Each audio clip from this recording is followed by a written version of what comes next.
So welcome to this session on material science and engineering subject. So the topic of today's discussion is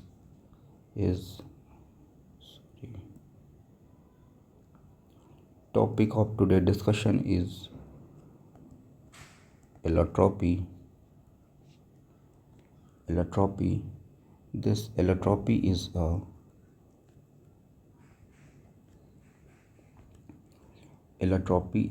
property of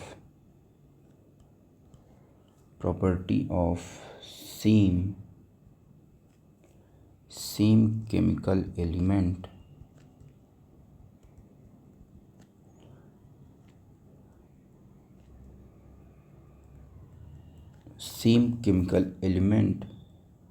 to exist in two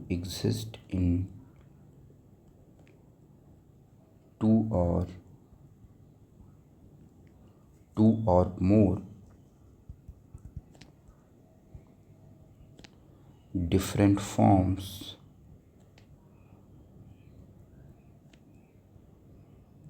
in same physical state.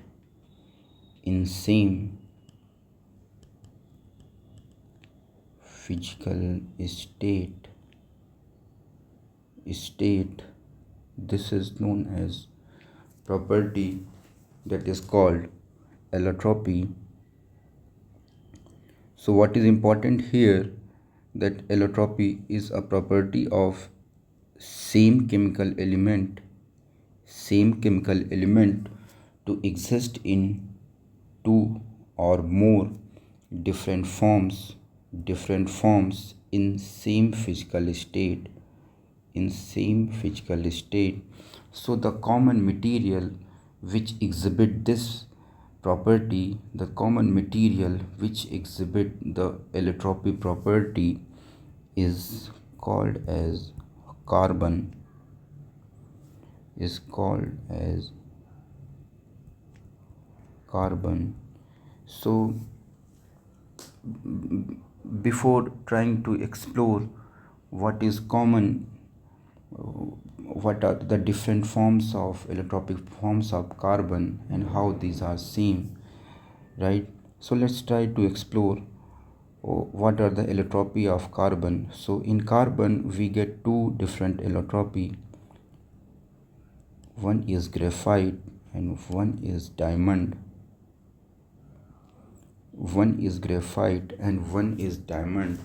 So our concept is that we have same chemical element to exist in two or more different forms in same physical state. So here let's try to see what are the differences between this graphite and carbon. Now let's try to visualize this. So let's try to first, if I see on the basis of color,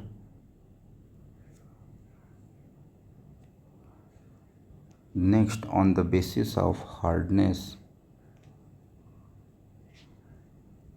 third on the basis of conductivity, right? So let's try to see what is happening here. So graphite is black in color, diamond is colorless. Graphite hardness, it is brittle in nature.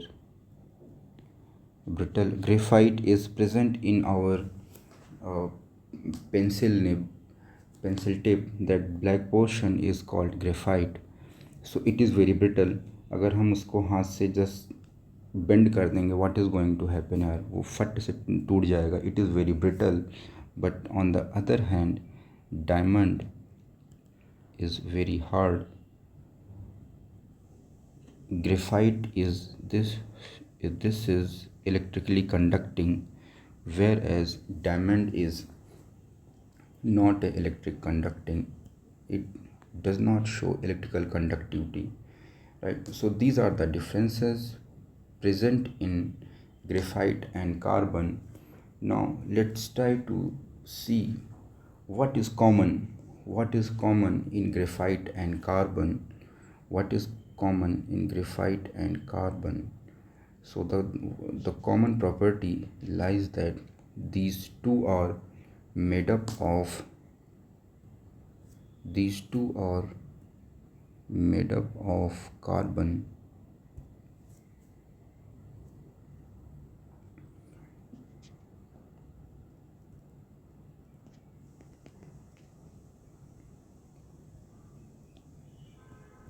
Similarly, these both are made up of carbon as a elemental composition, right? But their arrangement of carbon is different. But the arrangement of carbon is different in graphite and diamond. Uh, in graphite, carbon is having hexagonal lattice arrangement.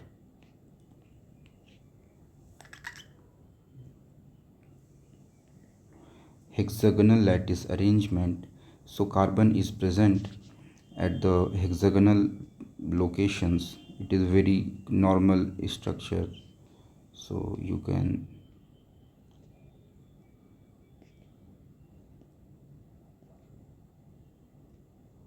so these are the hexagonal sheet, and different hexagonal sheets are stacked on each other, right? So here carbon is arranged in hexagonal manner, whereas in diamond is having tetrahedral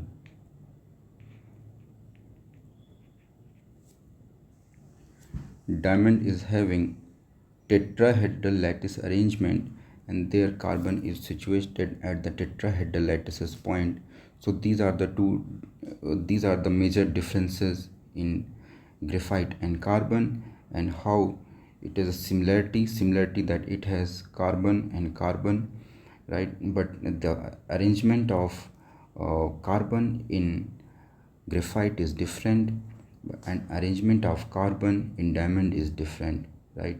So these properties are called allotropy property. So this is the one element, the carbon, which has exhibited the property of allotropy. Now let's explore more element which exhibit the property of allotropy.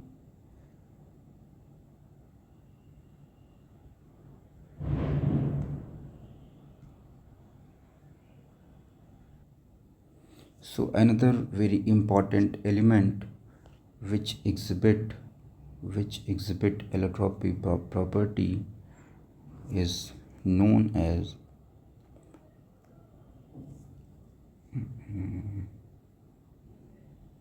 so one of the important element which exhibit this allotropy property, which is known as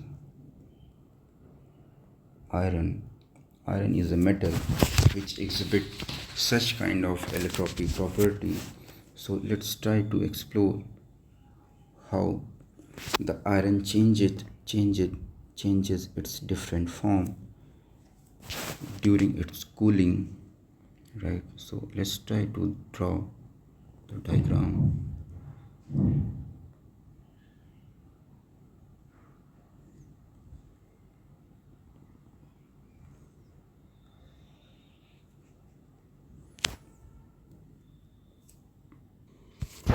So here we have temperature axis, here we have temperature on y-axis, and on x-axis we have time, right? So what is happening, let's try to visualize here. So this point is okay.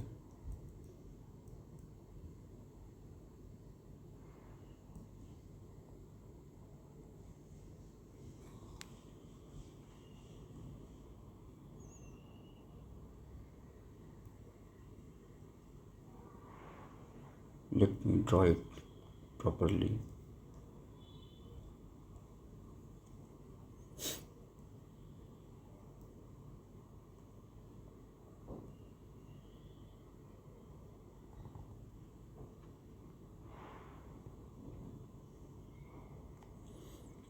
So here we have temperature on y-axis, it is in degrees Celsius, and on x-axis we have time. On x-axis we have time, right? So what is happening? So this temperature is melting temperature of iron, which is 1539 degrees Celsius. And what is happening here? Melting temperature, if I will cool from a high temperature which is above melting point, at melting point the phase will change, right? And what we will get? We will get a liquid molten iron to solid iron. Okay, so this is one horizontal line. So for making this we have to draw four horizontal line, because you can see in iron we have 1 2 3 4 four digits. So let's make the four horizontal line. So this is one horizontal line, second,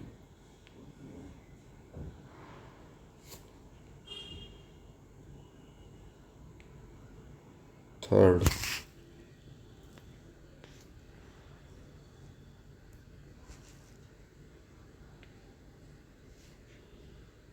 third,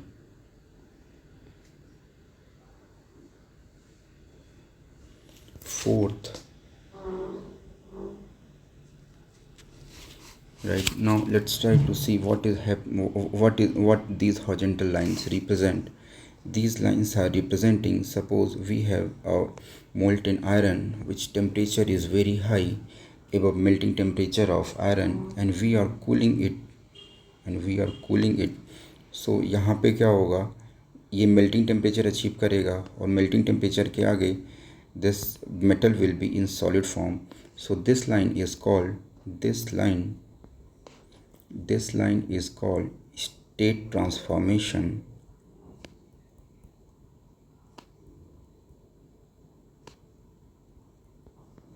State transformation, that is from liquid to solid. This line is state transformation. Now what is going to happen? जैसे से time बढ़ेगा temperature will remain constant, but जैसे ये temperature decrease, the moment the temperature is going to decrease, then what is going to happen here? This region, we will get this region, right? So let's draw it first nicely.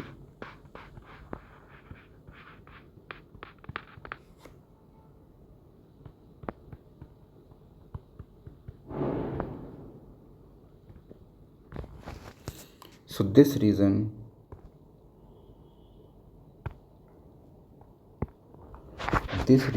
will be delta iron. This region will be delta iron, which is BCC in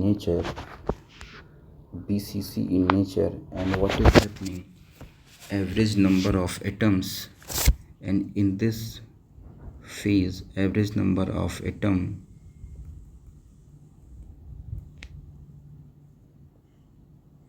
as we know in BCC average number of atoms are 2, and this is non-magnetic in nature, and this phase is non-magnetic in nature. Now this whole domain is delta iron. Now what is going to happen here? Now again temperature is going to be constant, so this line this line is called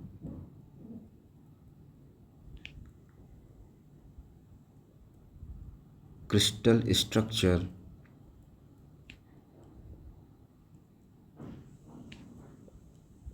transformation line. So what is going to happen? So here delta iron will convert it will transform into gamma iron. Now delta iron will transform into gamma iron. So here this temperature will be 1400 degrees Celsius, and this region will be what? Gamma iron. Gamma iron, which is FCC in nature, and what is going to happen here? Average number of atom is 4 in FCC, and this is non-magnetic in nature. This is non-magnetic in nature. This is non-magnetic in nature. Now again, what is going to happen? Again,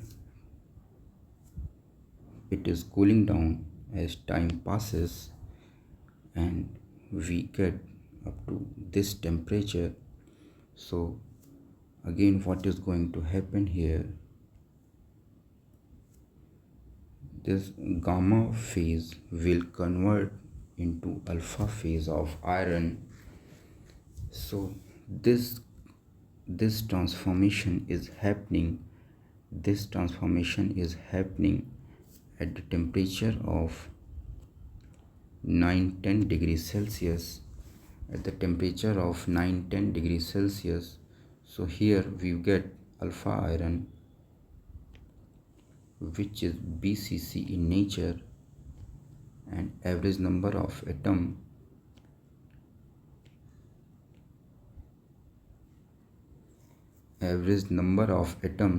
will be how much? It will be 2, and this is also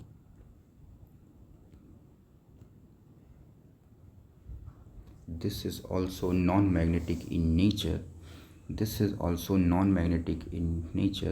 Then again, what is going to happen?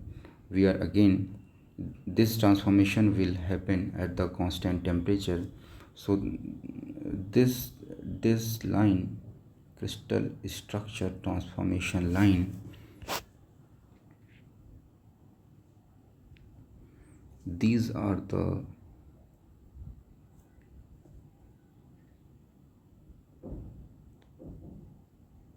two lines are crystal structure transformation line, which is happening at 1400 degrees Celsius and 9-10 degrees Celsius, right? Okay, so up to here, what we have obtained, the iron which we have, it is non-magnetic in nature. But one interesting property is we are going to observe that when temperature reaches at 768 degrees Celsius, we get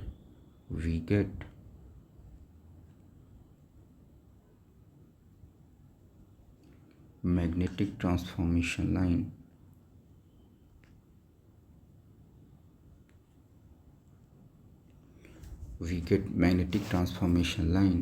So what we will obtain?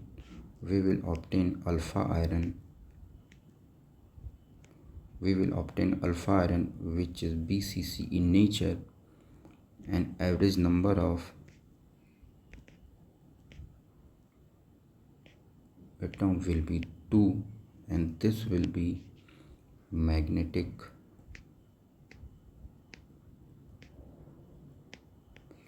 And this phase will be having magnetic property. And this is what? Ferromagnetic iron.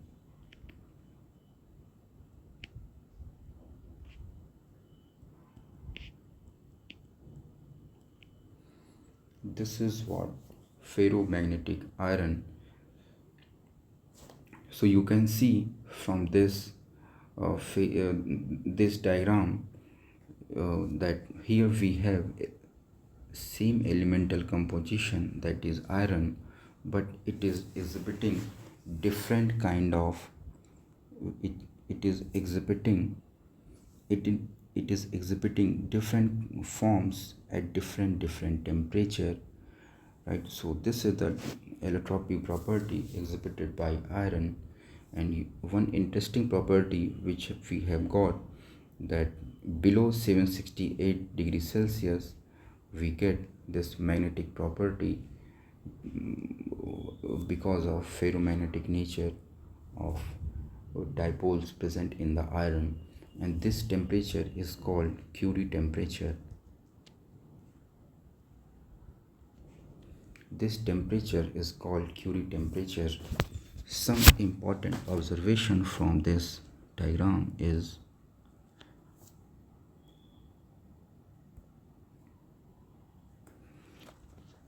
horizontal lines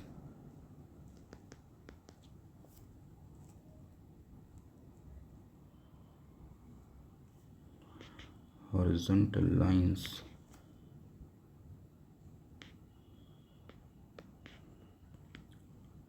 are most important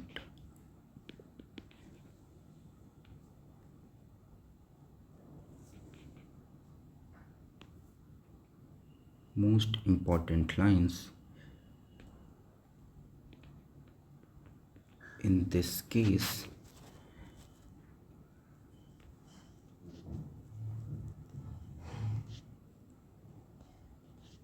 Since these lines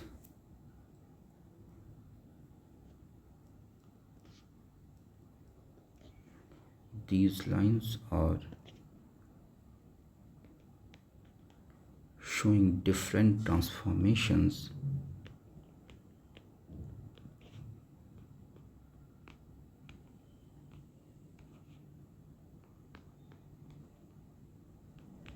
at constant temperature.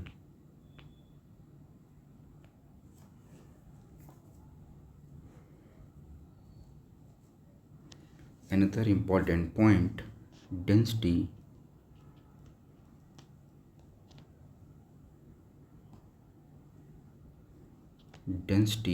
elastic constants such as Young's modulus, strength sigma yt, sigma ut, and ductility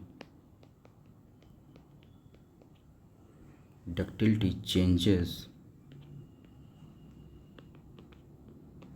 with respect to temperature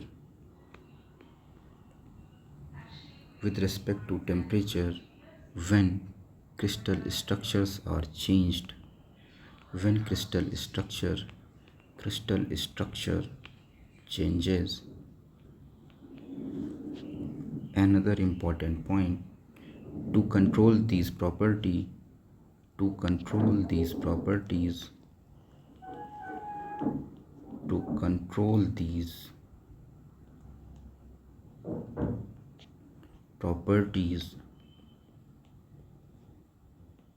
various percent of carbon was